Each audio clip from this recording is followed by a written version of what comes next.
शंकर कौरवरावरंदधारे वपुरलक कुलकृता ननाजन विजय सखीरतिरस्तु मे नवत्या जुदि तुरगराज विध्रुम्र विश्व कचाभूषित श्रमाक्षणकृतस्य मम निषिद्ध शरीरे विभिद्यमान तुलसीपीड सत्कवचे कृष्ण आत्मा सपति सखी वचो निशम्य मध्ये निज परयोर्गणयोरथं निवेश्य शीतवती पर सैनिकायुरक्मा धृतवती पार्थ सखे रति ममान जहांकर शरीर त्रिभुवन सुंदर ओ कमाल समस्या जो प्रभुकर शरीर जे सूर्य रश्मि तुल्य उज्ज्वल पीतांबर में विशोभित एवं जहांकर मुखपद्म दोलायमान चूर्ण कुंतल सुपुर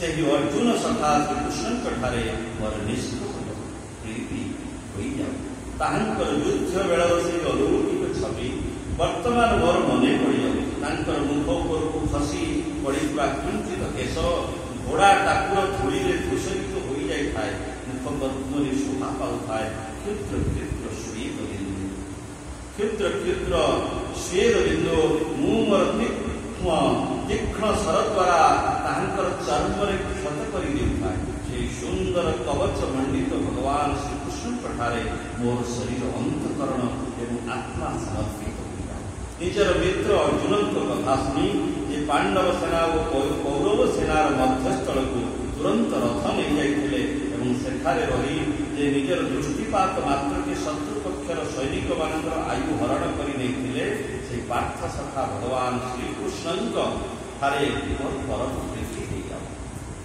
अर्जुन जिते दूरु कौरव सेनार प्रमुख रूपे दंडायमान होता आंभ मान देखिदे पाप भय आमको तार स्वजन संपर्क मान बध करने विमुख हो जाता से जो श्रीकृष्ण गीता रूप में आत्मविद्या उपदेश दे ताहार सामयिक अज्ञान नाश करते से परम पुरुष भगवान श्रीकृष्ण चरण में मोर प्रीति अद्भुत व्यवहित पूतनामुखं निरीक्ष्य सोजनबलाद् विमुखस्य दोषतुभ्या कुमति महदात्मविद्यया शरणरतिः परमस्य तस्य मेस्तु सोनिगममपहाय मतप्रतिज्ञां ऋतमधिकर्तुमवक्तुतरथास्तः धूतारथचरणो दयाचलतु हरिरिव हन्तु विभङ्गतो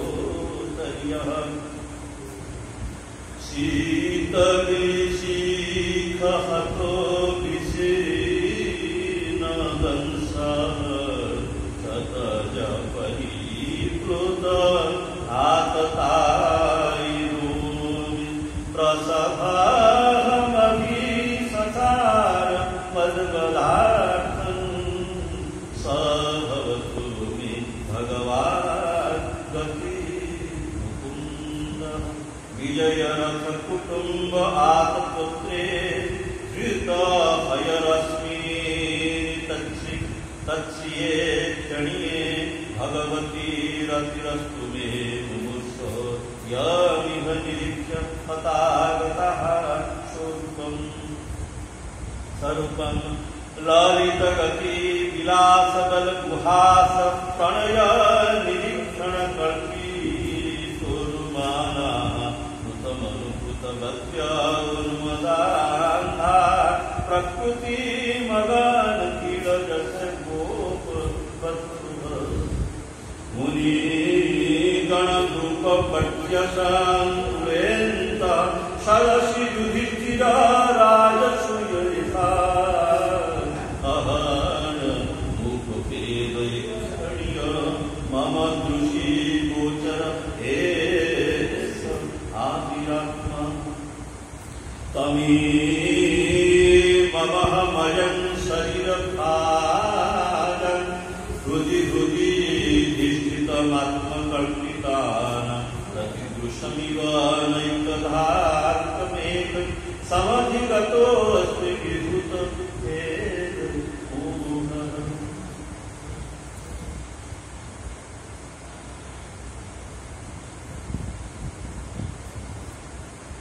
ମୁଁ ପ୍ରତିଜ୍ଞା କରିଥିଲି ଯେ ଶ୍ରୀକୃଷ୍ଣଙ୍କୁ ନିଶ୍ଚୟ ଶସ୍ତ୍ର ଧରାଇ ଦେବି। ମୋର ସେହି ପ୍ରତିଜ୍ଞାକୁ ସତ୍ୟ କରିଦେବା ନିମନ୍ତେ ସେ ନିଜର ଶସ୍ତ୍ର ଗ୍ରହଣ ନ କରିବାର ପ୍ରତିଜ୍ଞା ଭାଙ୍ଗିଦେଲେ।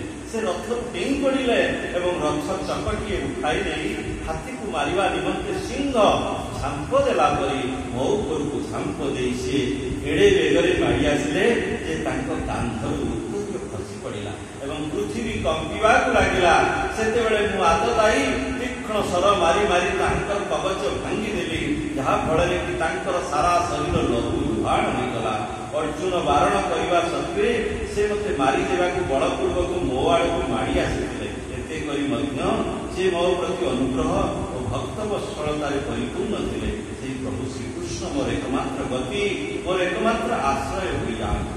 ଅର୍ଜୁନର ରଥ ରକ୍ଷାରେ ନିଯୁକ୍ତ ଶ୍ରୀକୃଷ୍ଣ ଯେତେବେଳେ ବାମ ହସ୍ତରେ ଘୋଡ଼ାଙ୍କ ଲଗାମ ଓ ଦକ୍ଷିଣ ହସ୍ତରେ ଚାବୁକ ଧରିଥିଲେ, ସେ ପରମ ରମଣୀୟ ଶୋଭା ଅତ୍ୟନ୍ତ ଦର୍ଶନୀୟ ଥିଲା।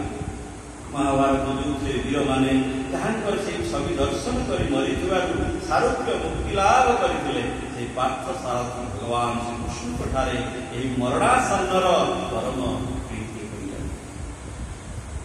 ଯାହାଙ୍କର ଲଳିତ ସୁନ୍ଦର ଚାଲି, ଭାବ ଭାବ ପୂର୍ଣ୍ଣ ଭଙ୍ଗୀ, ମୃଦୁ ଓ ମଧୁର ହାସ ବିଳାସ ଦ୍ୱାରା ଗୋପୀମାନେ ସମ୍ମାନିତ ହୋଇଥିଲେ ଏବଂ ସେ ରାସଲୀଳାରେ ଅନ୍ତର୍ହିତ ହୋଇଯିବାରୁ ଗୋପୀଗଣ ପ୍ରେମୋନ୍ମାଦରେ ଉନ୍ମତ୍ତ ହୋଇ ତାହାଙ୍କ ଲୀଳା ଅନୁକରଣ କରି ତନ୍ମୟ ହୋଇଯାଇଥିଲେ। ସେ ଶ୍ରୀକୃଷ୍ଣଙ୍କଠାରେ ମୋର ପରମ ପ୍ରେମ ହୋଇଯାଏ।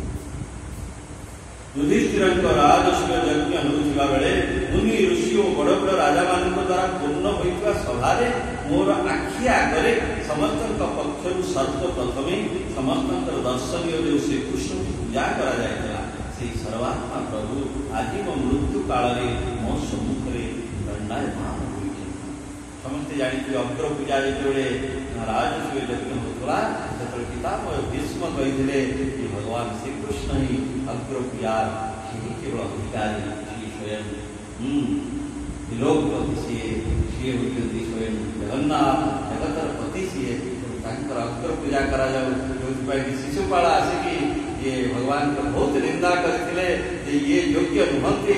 ଶିଶୁପାଳକୁ ସେଠି 100 ଗାଡ଼ି ପର୍ଯ୍ୟନ୍ତ ଭଗବାନ ତାଙ୍କୁ କ୍ଷମା ଦେଇଥିଲେ, କାହିଁକିନା ତାଙ୍କ ମାତାଙ୍କୁ ସିଏ ଦେଇଥିଲେ, କଥା ଦେଇଥିଲେ ଯେ ୟାର ମୁଁ 100ଟି ଗାଡ଼ି 69ଟି ଗାଡ଼ି ମୁଁ ୟାର କ୍ଷମା କରିଦେବି, 100 ଦେଲା ପରେ ମୁଁ ଆଉ କ୍ଷମା କରିବି ନାହିଁ। ସେତେବେଳେ ତାଙ୍କୁ ସିଏ ସୁଦର୍ଶନ ଚକ୍ରରେ ତାର ମସ୍ତକ ଛେଦ କରିଦେଇଥିଲେ। ଶିଶୁପାଳର ଯେଉଁ ଶିଶୁପାଳ କି ଭଗବାନଙ୍କର ଜୟ ମିଳେ ଆଉ କେହି ନୁହନ୍ତି। ତେଣୁ ସେ ସେଠି ମୁକ୍ତି ଲାଭ କରିକି ତାଙ୍କର 3 ଜନ୍ମ ହେଇଗଲା। ତେଣୁ ଭଗବାନ ତାଙ୍କୁ ସେଠି ମୁକ୍ତ କଲେ। ତେଣୁ ସେଇ କଥା ସେ ଅଗ୍ର ପୂଜାର କଥା ପିତାମହ ଭୀଷ୍ମ ସ୍ତୁତି କରୁଛନ୍ତି ପ୍ରଭୁ। ଏଇଭଳି ଭାବରେ ସ୍ତୁତି କରିକି ସୂର୍ଯ୍ୟ, ତାପରେ ସୂର୍ଯ୍ୟ ଏକ ହୋଇ ମଧ୍ୟ ଯେପରି ବିଭିନ୍ନ ଲୋକଙ୍କ ଆଖିକୁ ଭିନ୍ନ ଭିନ୍ନ ଦେଖାଯାଆନ୍ତି, ଏହି ଅଜନ୍ମା ଭଗବାନ ଶ୍ରୀକୃଷ୍ଣ ସେହିପରି ତାଙ୍କରି ଦ୍ୱାରା ରଚିତ ବିଭିନ୍ନ ଲୋକଙ୍କ ହୃଦୟରେ ବିଭିନ୍ନ ରୂପରେ ପ୍ରତୀୟମାନ। ଯେମିତି ସୂର୍ଯ୍ୟ ଗୋଟିଏ, ଯଦି ଆପଣ ଯଦି 1000ଟା ଢାଳ ରଖିଦେବେ କି 1000ଟା ମାଠିଆ ରଖିଦେବେ, ଆପଣଙ୍କୁ ଲାଗିବ 1000ଟା ସୂର୍ଯ୍ୟ, କିନ୍ତୁ ସୂର୍ଯ୍ୟ ଗୋଟିଏ।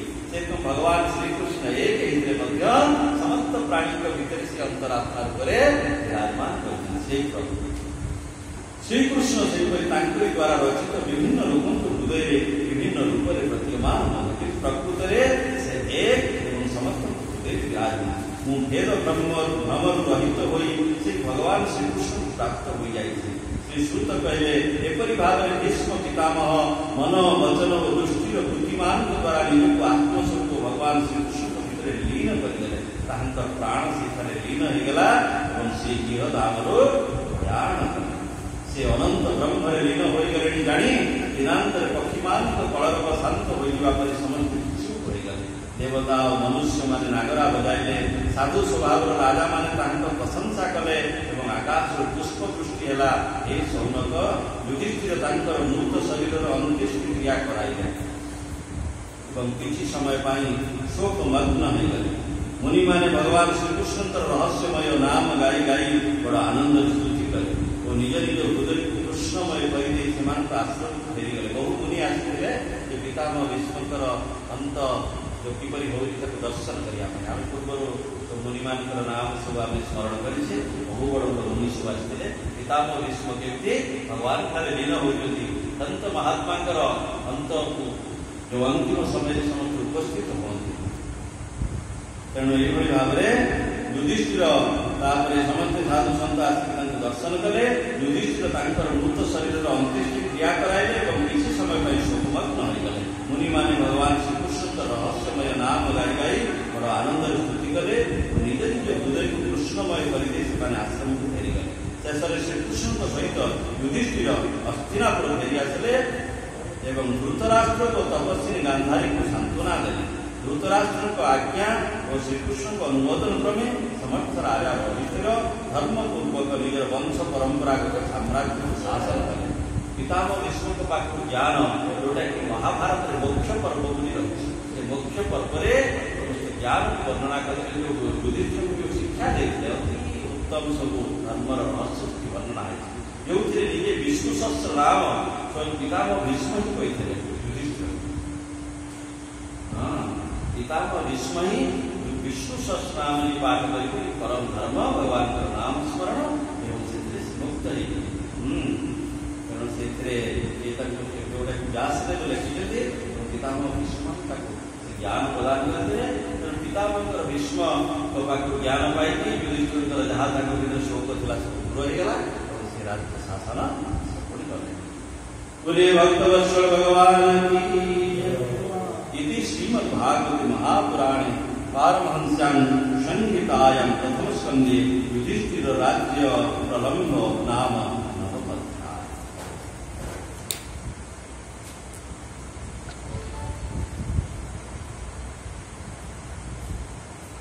ଆମେ ଏଠି କଥାକୁ ବିରାମ ଦେବା।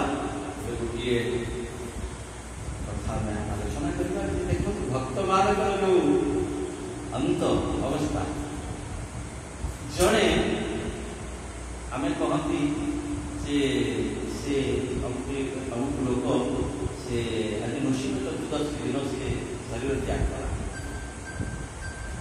ମାନେ ଜଣେ ପାପୀ ଲୋକ କୋଉ ଦିନରେ ମୃତ୍ୟୁବରଣ କରୁଛି ତାର କିଛି ନାହିଁ। ଜଣେ ପାପୀ ଲୋକ ଯଦି ଗୋଟେ ଭଲ ତିଥିରେ ବି ମୃତ୍ୟୁବରଣ କରେ ସେଥିରେ ବି ତାର ସତ୍ୟତି ହବ ନାହିଁ। ଆଉ ଜଣେ ମହାତ୍ମା ସେ ଯୋଉ ଦିନ ମୃତ୍ୟୁବରଣ କରିବ ସେଇଦିନ ହିଁ ସେଇଟା ବି ହେଉଛି ମହାନ ପୁଣ୍ୟ ତିଥି ହେଇଯିବ, ମହାନ ତିଥି ହେଇଯିବ। ଜଣେ ସନ୍ଥ, ଜଣେ ମହାତ୍ମା, ଜଣେ ଭକ୍ତ ସେ ଯୋଉ ତିଥିରେ ଜନ୍ମ ହବ ସେ ତିଥି ଧନ୍ୟ, ଯୋଉ ତିଥିରେ ସେ ଶରୀର ତ୍ୟାଗ କରିବ ସେ ତିଥି ଧନ୍ୟ।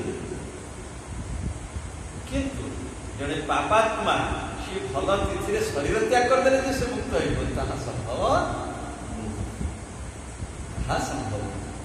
କାରଣ ନିଜ କର୍ମ ଅନୁସାରେ ଫଳ ପ୍ରାପ୍ତ। ତେଣୁ ଜଣେ ହାତରେ ଯଦି ନିଆଁ ରଖିବ ତାହେଲେ ସେ ହାତକୁ ପୋଡ଼ିବ। ଯଦି ହାତରେ ଆମେ ବରଫଟେ ରଖିବା ନିଶ୍ଚିତ ମିଳିବ। ତେଣୁ ପାପ କରିକି ଆମକୁ ମିଳିବ ସଦ୍ଗତି, ତାହା କେବେ କଦାପି ଅସମ୍ଭବ। ଆମେ ଶାସ୍ତ୍ର, ଆମେ ଅଧର୍ମ ପଥରେ ଚାଲିବା, ଆମେ କୁପଥରେ ଚାଲିବା। ଭଗବାନ ଯେଉଁ କହିଛନ୍ତି ଶାସ୍ତ୍ର, ଯେଉଁ ଶାସ୍ତ୍ର ରୂପରେ ଭଗବାନ ଯେଉଁ ନିର୍ଦ୍ଦେଶ କରିଛନ୍ତି ତସ୍ମା ଶାସ୍ତ୍ର ପ୍ରମାଣ କାର୍ଯ୍ୟ ବ୍ୟବସ୍ଥିତ, ଶାସ୍ତ୍ର ଅନୁସାରେ ଆମେ ଚାଲିବା।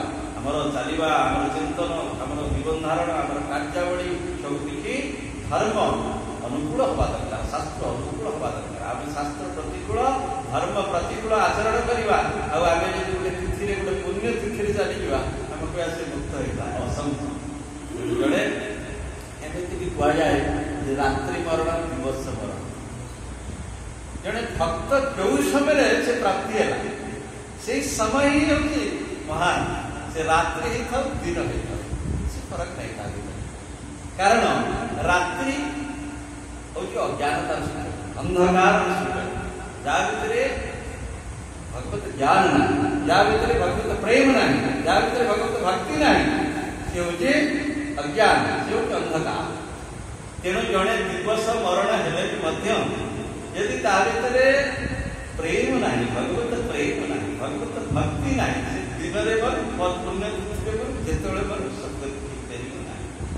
କିନ୍ତୁ जदि जहाँ भीतर भक्ति अच्छी अनुराग अच्छे प्रेम अच्छी ये भगवत आश्रित से रात्रि मरु कि जेकोसी साधारण तिथि मरु तार सप्तति हवन। बोलिए भक्तवत्सल भगवान की।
Krishna